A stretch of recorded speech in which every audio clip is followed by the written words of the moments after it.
Hey YouTube, this is James LaFleur with the Impossible Channel. We're going to be talking about the wall. There are many walls out there, but there's one in particular that interests me a lot.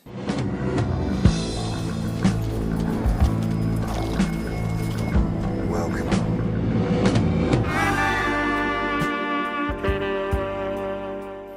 That would be the Antarctic ice wall, one that has not been talked about officially ever, but you can see it in movies, TV series, and even company logos.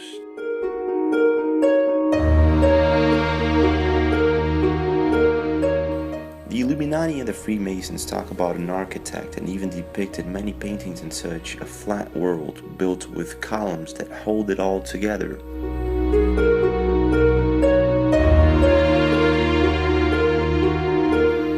What's most amazing still is the fact that Admiral Byrd and many others stated clearly that there was something out there in Antarctica that could cross from pole to pole in about 7 minutes. And the intelligence reports indicated that one known as Admiral Byrd was to be recommissioned, and he was to be sent in there to retrieve the two saucers and also the technology and personnel associated with it. What could that be? Pink Floyd and many other bands have tried to warn us about this wall that supposedly separates our district from others. We will show you a very curious map that depicts the separation and probably the wall itself. A map drawn by cartoonist Vince White shows clearly two different worlds separated by a ring of ice, or a wall of ice. Other maps, such as the one Observer sent us, shows us two entrances to small districts other than ours that could actually be the stairway to one another. I think this is a song of hope.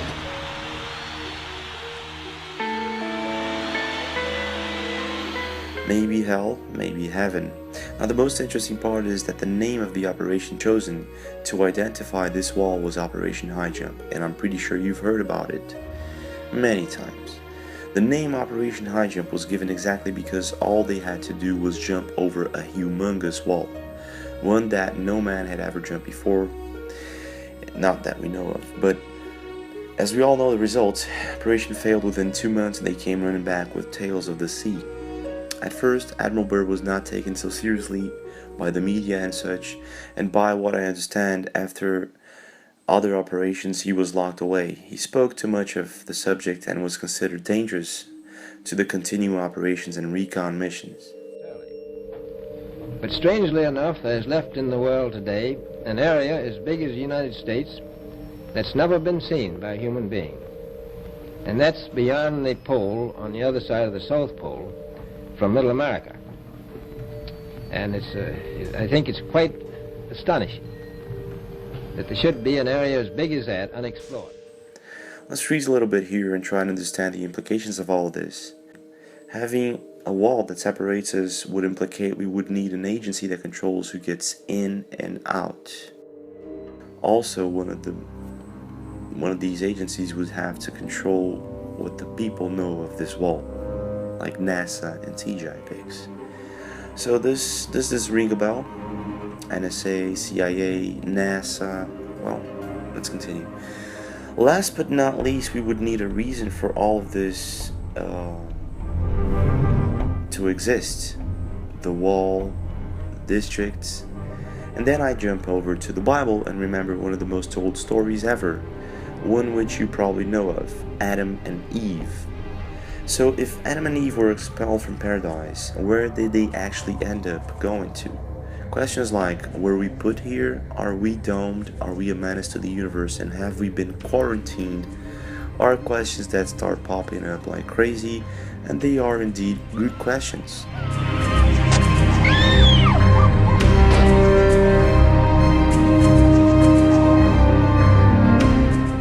At the same time, this is all just a theory, but one that has many background versions to it.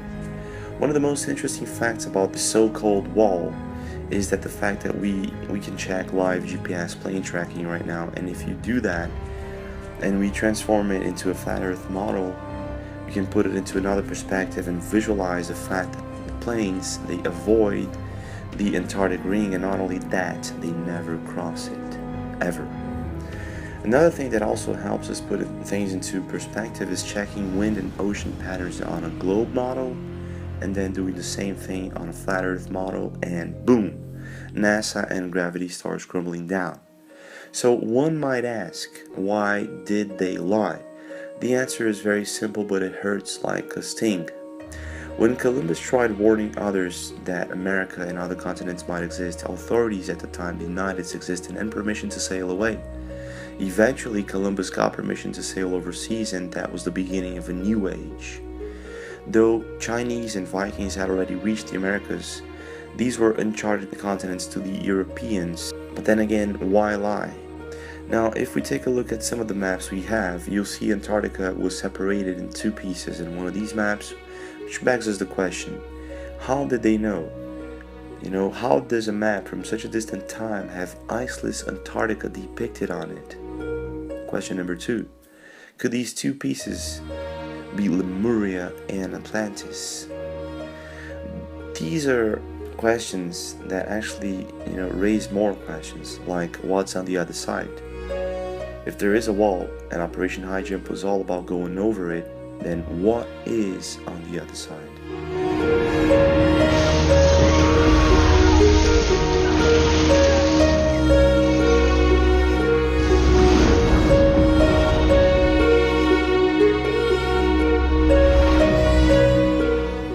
Maybe dinosaurs, maybe humanoids.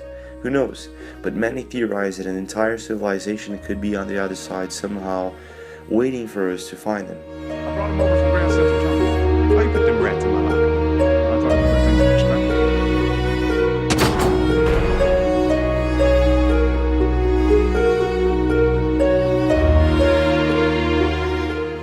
Others theorize it's a highly advanced civilization with the most absurd tech we've ever seen, and that could be true reason for all this secrecy.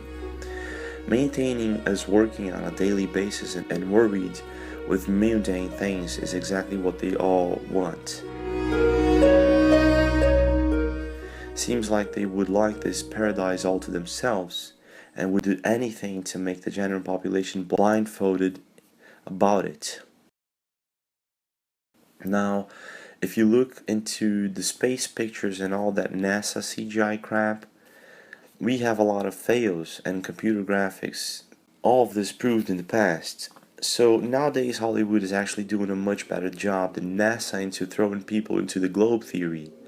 We have Universal Studios, Warner Brothers, DreamWorks, and many other studios that force into our minds the globe theory without even questioning it.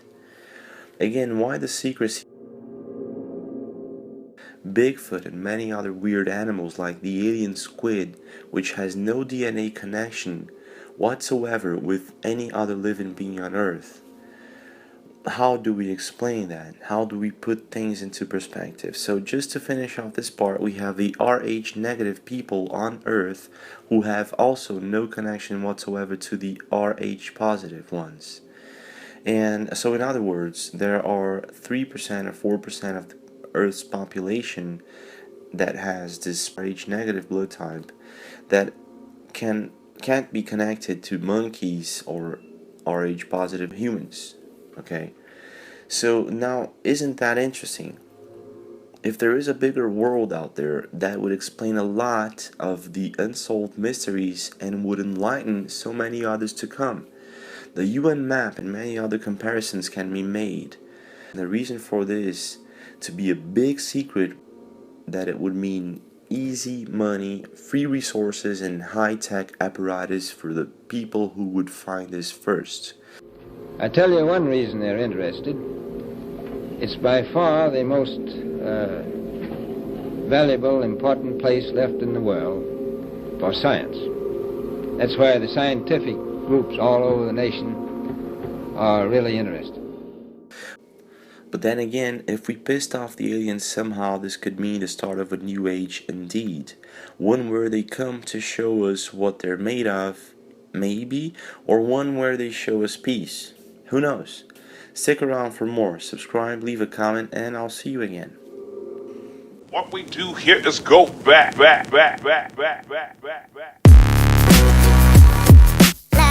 You every Monday, Wednesday, and Friday. a presentation of the Longines Whitnall Watch Company, maker of Longines, the world's most honored watch, and Whitnall, distinguished companion to the world-honored Longines. Good evening, this is Frank Knight. May I introduce our co-editors for this edition of the Longines Chronoscope? Larry Lasser, CBS News correspondent, and Kenneth Crawford, National Affairs Editor of Newsweek magazine. Our very distinguished guest for this evening is Admiral Richard E. Byrd. The North Pole used to be a no-man's land, but these are the days when, by buying a ticket on a commercial airliner, you can fly across the North Pole and drink a cocktail at the same time. You know, only 60 or more years ago, about 35 years ago, our guest tonight found out whether there was any land north of the North American continent. He made that first discovery flight, and I must say that Admiral Byrd, our guest tonight, is not only our greatest living explorer, but he's been an inspiration to countless Americans. Admiral Byrd, you've been to both the North Pole and the South Pole. Is there any unexplored land left on this earth that might appeal to adventurous young Americans? Yes, there is. And not up around the North Pole, because it's getting crowded up there now, because they find out it's really usable, not only to live in, but militarily. But strangely enough, there's left in the world today an area as big as the United States that's never been seen by a human being. And that's beyond the pole, on the other side of the South Pole, from Middle America. And I think it's quite astonishing that there should be an area as big as that unexplored. This is a tremendous So challenge. there's a lot of adventure left down at the bottom of the world. Admiral, do you hope to see that? I do. Well, Admiral, Yeah. would you say that since you've been to both the extremities of Earth, are these expeditions to such far-off places, are they getting easier because of modern techniques, or is danger still close at hand? Well, it's a little risky, but nothing like it used to be with the old slow planes and the small cruising radius where we had to put down bases. We replaced the dog teams, and of course that was a big improvement. But now the planes go much faster and they are safer, and they have a much bigger cruising radius. You haven't got the danger of a terribly heavy load. Admiral, an expedition to which I believe you're the advisor is now en route. What is that expedition doing? Well, that's the icebreaker Atka, and it's a reconnaissance expedition. It's going down to the South Pole area to make certain observations and to look for some bases. They will be back in April, and they will report back, and upon the information we get from that undertaking, we will base the bigger expedition that's to follow. Is that very definitely planned, or is that... That is being planned right now. So I'm willing to say to you that there will be a number of expeditions that will follow, I think, year after year, at the bottom of the world, because the government has really become interested. Well, Admiral Byrd, I can understand, I think everybody can, the interest in the North Pole because it's so near our greatest challenger, Soviet Russia, but why this interest in the bottom of the world? Nobody living down there, is there? No, it's pretty cold. There's only one permanent resident, that's the emperor penguin. The little ones live further north. I tell you one reason they're interested. It's by far the most valuable, important place left in the world for science. That's why the scientific groups all over the nation are really interested. But more important than that, it has to do with the future of the nation, those to come after us, or even during your lifetime, because it happens to be an untouched reservoir of natural resources. And you know, as the world shrinks with an ever-increasing acceleration, far-flung places, once useless, like we thought the North Pole was, and no man's land, become very useful. The bottom of the world will be important, not only to us, but to our allies. I was going to ask you, does it have military importance? It has some, and as the world shrinks, it will continue to shrink with an ever-increasing acceleration, thus bringing these places closer. And in the future, I can see a time when it will be very, very important strategically. Well, has the development of air power increased the strategic importance of places like the very much Parma so. Peninsula, we'll say? Very much so. Even now, if anything happened and we lost the Panama Canal, we would have to control the islands just north of Antarctica, which are part of Antarctica, and between there and Cape Horn. I've heard it said that there are 7 continents in the world, and one of them has never been seen by a woman, and that's Antarctica. Is that actually true? Well, if the Palm Peninsula is an island, as far as I know, that's true. No woman's ever stepped foot upon the Antarctic continent, and it's the most peaceful place in the world. Well, I'm sure that won't last very long. I understand that now that you're working with the Arnold Bread Company in charge of frozen foods. Now, is there any future for frozen foods down these frozen extremities? Well, I think the human race can be helped by that. This was thought out by Dean Arnold, who's, in my opinion, a great humanitarian. He learned that we went down there after 4 or 5 years and finished a meal that we had left there on the table when we had evacuated Little America. Everything was perfect, including the bread. So he got the idea of this frozen bread, and already he sent some to Europe, and it worked very well over there for some of the starving people. So you can store it down in the Antarctic and against the lean years, and you wouldn't have any people in the world really starving if you did that. Yes, in the event of an atomic war... You stay there forever. Admiral, you speak of the resources of Antarctica. What are they? What are the natural resources there? Well, we've found enough of coal within 180 miles of the South Pole in a great ridge of mountains. It's not covered with snow, enough to supply the whole world for quite a while. Well, that's the coal. Now, there's evidence of many other minerals. We are pretty sure there's oil. Now, that coal shows the bottom of the world. Now, by far the coldest spot in the world. Where that coal is gets 100 below zero in the winter. Well, it was once tropical. So we think there's oil there, and there's evidence, probably uranium there. Is it any secret? Is there uranium there? That would be the only thing that would be practical to actually go after, I suppose. Everything else would be economically unfeasible, wouldn't it? Well, as we recklessly expend our resources, the time will come when we'll have to go after that stuff down there. Well, you know, I avoided what you said about uranium. I'm not sure about that. I don't want to have the world fighting over the Antarctic. And Robert, is there a competition among other nations to try to get information about Antarctica and possibly to secure some of these resources? Well, yes. There are now 7 nations very much interested. Russia is interested tremendously. That I'm sure of. Australia has an expedition down there. The Argentine, the Chile, New Zealand, Britain, and so on. Now, you can understand those people down there being interested because they live down there, the New Zealanders, the Argentinians, the Chileans, and Australians. And so we don't do much about claiming anything.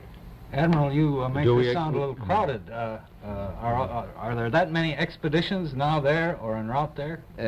Well, you know, as I said, it's the most peaceful place in the world, but I don't think it will be for long because of this intense interest on the part of other nations and this nation.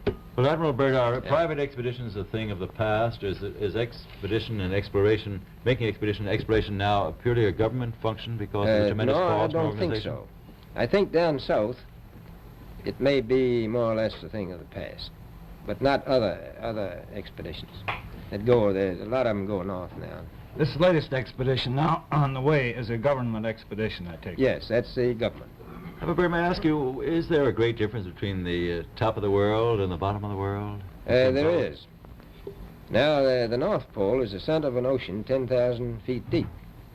The South Pole, the center of a plateau, 10,000 feet high. The North Polar Sea is surrounded by continents slightly frozen. The Antarctic continent is surrounded by a belt of ice, frozen seas of at least 1,200 miles thick. Now, the south is a plateau. It gets, in some places, 14,000 feet up. I've been over areas about 13,000, and it's a little bit chilly up there. So there's that big difference between the top and bottom of the world. The north really isn't very cold up there on the Arctic Ocean. Not compared to the south.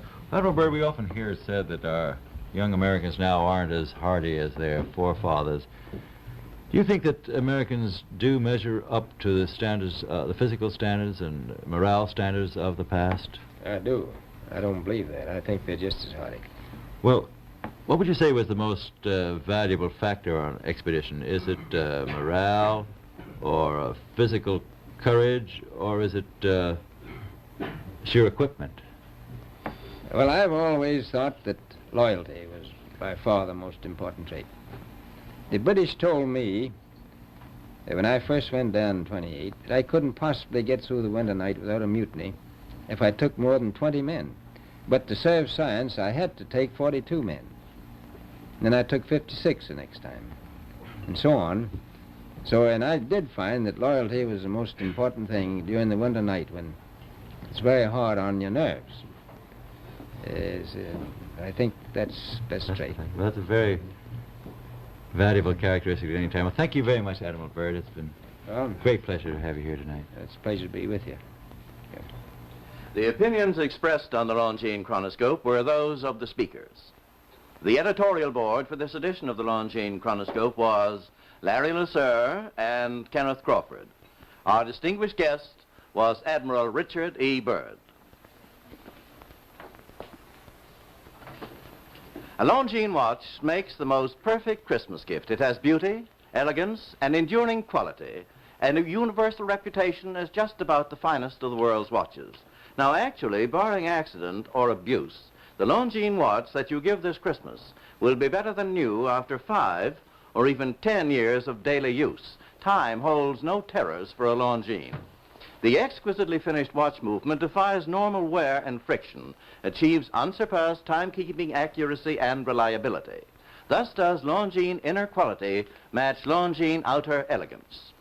Among the finest watches of the world, only Longines watches have won 10 World's Fair grand prizes, 28 gold medals, highest honors for accuracy in fields of precise timing. Cased in precious metal, styled in the best of good taste, a Longines watch is a joy to own, an enduring symbol of your affection, the perfect Christmas gift. Yet, you may buy and proudly give a Longines watch this Christmas for as little as $71.50. Visit your Longines Whitnor Jeweler Agency and make your selection. Longines, the world's most honored watch, the world's most honored Christmas gift. Premier product of the Longines Whitnor Watch Company. Since 1866, maker of watches of the highest character.